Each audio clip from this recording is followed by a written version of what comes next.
Olá, estamos aqui na Câmara de Comércio Árabe Brasileira. Muito obrigado, Tamer. Muito obrigado, Rubens, por nos receber. O Tamer Mansur é o CEO da Câmara de Comércio Árabe Brasileira e o Rubens Hanum é o presidente executivo da Câmara. Muito obrigado por nos receber, é uma honra estar aqui. E, Tamer, eu vou começar fazendo a primeira pergunta para você, porque nós, fazendo o agendamento, você estava num período de Ramadã. E são 30 dias e depois desse período vocês têm 4 dias de festividade. Explica para nós o que é o Ramadã. Boa tarde a todos. Na realidade, o Ramadã ele é o mês do jejum para os muçulmanos e ele o objetivo principal dele sempre a união e unir todas as pessoas de várias categorias. Então, você tem, às vezes, muçulmanos ricos, muçulmanos de classe média, muçulmanos de classe baixa.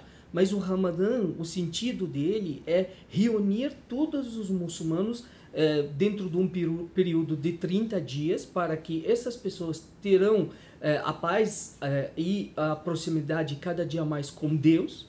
E claro que no final do período todo mundo se sente igual, e o que é o sentido maior, a igualdade entre todas as categorias e todas as pessoas, independente de onde vieram. Mas o que é o mais legal também, que ele reúne todos os muçulmanos em cima de um período único. Então você tem cerca de 1 bilhão e 400 hoje de população islâmica no mundo inteiro, indiferente se for no Egito ou nos Estados Unidos ou no Brasil, mas todos seguem os mesmos rituais. E é claro, como as festas também cristãs, que depois de alguns períodos de jejum cristão, também no jejum islâmico, as pessoas começam a realizar 3, 4 dias de descanso, de festa, de união entre as famílias, de proximidade, e é isso que é o sentido maior, a aproximação entre o povo islâmico. Muito bom. Tamer, você é natural do Egito? Sim, eu sou egípcio, moro aqui no Brasil há 19 anos e trabalho aqui na Câmara há mais de 9 anos. E é corintiano. E é corintiano. Sabia que ele tinha uma coisa que para mim era muito cara, muito feliz. Rubens, aproveitando que você já nos ajudou aqui na entrevista, você é o presidente executivo da Câmara. Quando foi criada a Câmara de Comércio Árabe Brasileira aqui no Brasil? Olha, a Câmara tem 67 anos, então ela foi criada em 1952, especificamente, e ela representa 22 países árabes, os 22 países árabes ligados à Liga dos Estados Árabes. Você tem a Liga dos Estados Árabes, que reúne os 22 países árabes, e essa liga ela tem um braço econômico, que é representado por uma Secretaria-Geral Econômica, que tem a União das Câmaras Árabes. A União das Câmaras Árabes tem câmaras árabes por todos os países árabes, e por países não árabes que têm câmaras bilaterais. E aí nós estamos falando também dos países da África também, que fazem parte desse pacote dos 22 países. Sim, você tem países na África, por exemplo, você tem alguns países na África como Líbia, Tunísia, Marrocos, Argélia, Egito, você tem países no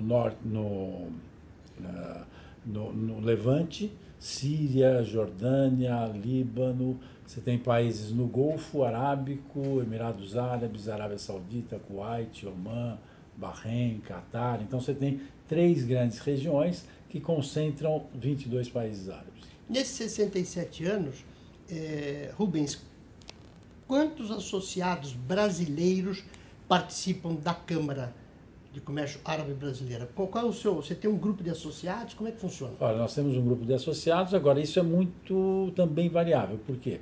Porque as empresas que exportam e fazem negócios com os países árabes, elas automaticamente elas são associadas à Câmara.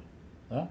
E você tem as empresas que se relacionam com os países árabes ou com empresas que fazem negócios com os países árabes. Então você tem empresas de serviços, por exemplo, que prestam serviços a empresas que se relacionam exportando ou importando aos países árabes que também são associados à Câmara.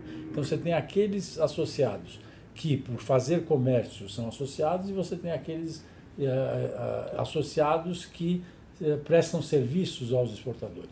Então você varia através dos anos. Hoje a gente tem cerca de 2.000, 1.900 a 2.000 associados, certo? Também. E a Câmara ela está em todo o território nacional ou é só São Paulo? Na realidade, agora, com a eleição do presidente há 2 anos e meio atrás, nós começamos a trabalhar dentro e fora do Brasil. Então, abrimos mais um escritório fora de São Paulo para que possa ajudar cada dia mais as empresas e facilitar os negócios na cidade de Itajaí, em Santa Catarina, uma vez que o estado de Santa Catarina ele é muito importante nas relações econômicas entre o Brasil e o mundo árabe. E também, claro, abrimos um escritório, nosso primeiro escritório internacional, que foi aberto no final de fevereiro, na cidade de Dubai, com uma afinidade também de aproximar cada dia mais o empresariado árabe do Brasil, abrindo cada dia mais links de negócios e também aprimorando cada dia mais a cultura entre os países árabes e o Brasil.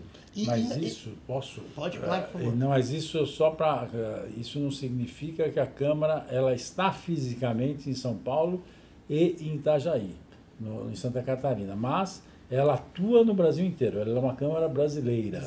Ela atua no Brasil inteiro e ela é a única representante autorizada pela Liga dos Estados Árabes a representar os 22 países árabes oficialmente. Entendi. Tá? Ela é a que representa oficialmente os países árabes no nível comercial. Nível comercial. E, bom, representando 22 países num país continental como o Brasil, como fica a América Latina com vocês? Vocês também, porque é difícil separar a América Latina do Brasil em relação ao mercado internacional, por exemplo, se a gente pegar um produto, por exemplo. Mas a Câmara também atua na América Latina? O que a gente tem feito, a gente está trabalhando nesse, muito interessante a sua pergunta, porque a gente está trabalhando muito nisso. Quer dizer, a gente tem um esforço muito grande para que os países árabes façam acordos no Mercosul, como o Egito já fez. O Egito é o primeiro país árabe que tem acordo com o Mercosul. Mas fora isso, nós temos um grande esforço para que os países da América Latina criem câmaras árabes, como tem na Argentina. Regionalmente falando. Regionalmente. A Argentina já tem sua Câmara de Comércio Árabe-Argentina. E para isso nós criamos, junto com a Câmara da Argentina, a Federação das Câmaras Sul-Americanas, das Câmaras Árabes Sul-Americanas. Então ela começa a atuar agora justamente para que possa promover a abertura de câmaras nos países da América Latina e, com isso, fazer uma sinergia entre todos os países e reforçar ainda mais esse comércio. Muito bom. Também. Não, eu quero só agregar que, na realidade, o termo do comércio entre os países árabes e a América do Sul, ele realmente necessitava de uma liderança econômica. E não é melhor do que a Câmara, que já tem mais de 66 anos de existência, para que comece a liderar isso aí. O nosso maior objetivo disso é começar a cada dia mais capacitar empresas da América do Sul para que possam estar prontos para realizar negócios diretamente com os países árabes, tentando evitar qualquer tipo de intermediários ou custos adicionais que possam encarecer a mercadoria que chega lá. Isso é uma questão interessante, Tamer, e eu gostaria de continuar com você. Qual é o tamanho da relação econômica da balança comercial, partindo da premissa dos 22 países, daquilo que a Câmara representa entre este mundo árabe e o mundo brasileiro? Qual é a representatividade de negócios? Vamos pegar um período, 2018, como é que é isso? Qual é o tamanho desse mercado? Os países árabes, eles sempre têm uma pauta muito importante na balança comercial brasileira. Eles são parceiros muito fiéis, especialmente em relação ao produtos agrícolas e seus derivados de proteína ou outras coisas. Por quê? Os árabes, por natureza, e aí a maioria que fica mais na região do Golfo, que são responsáveis mais por maiores compras durante o 2018, foi algo significativo, que infelizmente pela clima, pela natureza, da dificuldade de plantar e produzir lá, o que isso se tornou? Tornou, a partir, na realidade, de 2002 para cá, os países árabes como parceiro muito forte, como parceiro muito estratégico. Gostaria muito de frisar a questão de que o Brasil ultimamente está se tornando cada dia mais parceiro para a questão da segurança alimentar, e finalizamos o ano passado com países árabes como cúpula, como grupo, no 5º lugar. O Brasil é o 5º país. Os países árabes, eles são os 5º maiores importadores do Brasil. Mas começamos esse ano, gostaria muito de frisar isso, pela importância de como que a Câmara se transformou também como parceiro e fez um papel fundamental para isso, que no início do ano até hoje nós estamos se tornando o 3º maior país depois da China e Estados Unidos. A Câmara fez um papel fundamental, aí eu gostaria muito que o presidente fala sobre isso mais, quando se tornou como líder e começou a organizar fóruns econômicos. Então, nós tivemos o ano passado um marco muito grande, que foi o nosso fórum, o 3º Fórum Econômico Brasil-Países Árabes, que foi no dia 2 de abril. Né? O Fórum Brasil-Países Árabes de 2018 foi um marco, porque ele teve exatamente como tema Construindo o Futuro. E ele veio com esse tema porque ele trouxe para a discussão alguns eixos de extrema importância nessa construção do relacionamento do Brasil com os países árabes mesmo. Que temas são esses?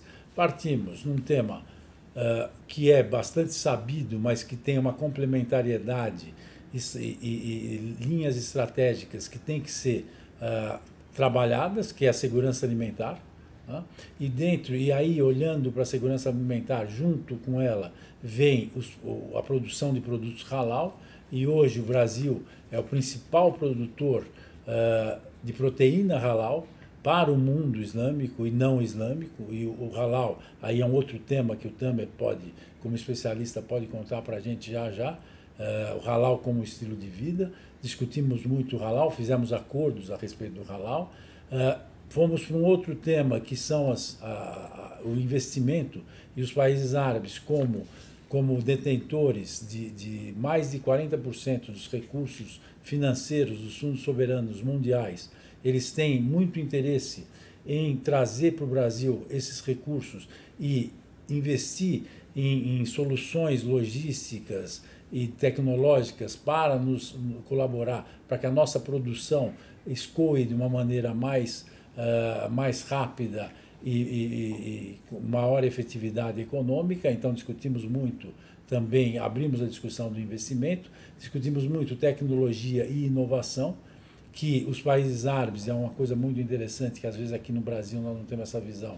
Os países árabes estão muito avançados em inovação, em tecnologia, em energia renovável. Tudo isso eles têm investido, têm debatido, e eles estão muito avançados. Então estamos trocando muito com eles e iniciamos as conversas no fórum a respeito disso. Também conversamos muito sobre branding, o branding Brasil e o branding países árabes, e como é que se constrói essa marca para que as relações sigam sustentáveis. E aí apresentamos uma pesquisa muito interessante realizada no Brasil com brasileiros e realizada em 5 países árabes com árabes, residentes nos países árabes, para entender como é que eles enxergam o Brasil e os produtos brasileiros, e, por outro lado, como é que os brasileiros enxergam os produtos árabes aqui, e para ver a sinergia e o que poderia ser melhorado em termos dessa relação comercial. Rubens, interessante isso. Eu queria até aproveitar para o nosso ouvinte, para quem nos assiste, essa questão do investimento, que é um ponto muito importante, porque nós temos uma noção do mundo árabe, um mundo que tem características próprias, mas quando a gente vê lá Dubai e outros países, Líbano e outros tantos países, a gente enxerga uma riqueza, e aí a gente enxerga aqui um potencial no Brasil de transferir essas privatizações. Como é que tem sido esse movimento da relação dos investidores com o mundo e a privatização aqui no Brasil? Olha, a relação ela não tem sido uma relação tão simples e tão fácil.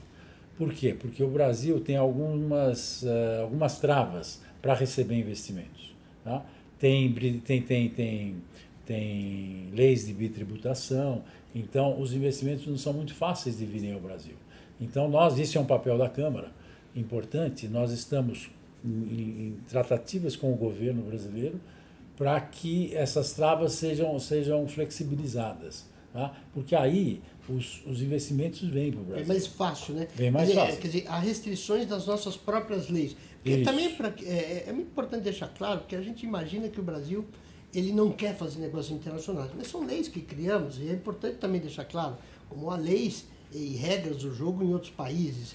Então, você que nos assiste, às vezes nós criticamos nosso próprio país, mas é a lei que nós criamos, por isso a transformação que a gente vem passando. Também, se quem nos assiste quiser saber mais da Câmara, quiser participar, quiser conhecer os trabalhos, como é que ele faz para acessar a Câmara? Claro, nós temos os nossos canais das redes sociais, então a Câmara do Comércio Árabe Brasileira ela está no Twitter, ela está no Facebook, ela está no LinkedIn, mas também acessa nosso link, nosso site www.ccab.org.br. Fala conosco. Não se esqueça de se inscrever no canal do AT e ativar as nossas notificações para que você não perca nenhum dos nossos programas. Muito obrigado pela sua audiência.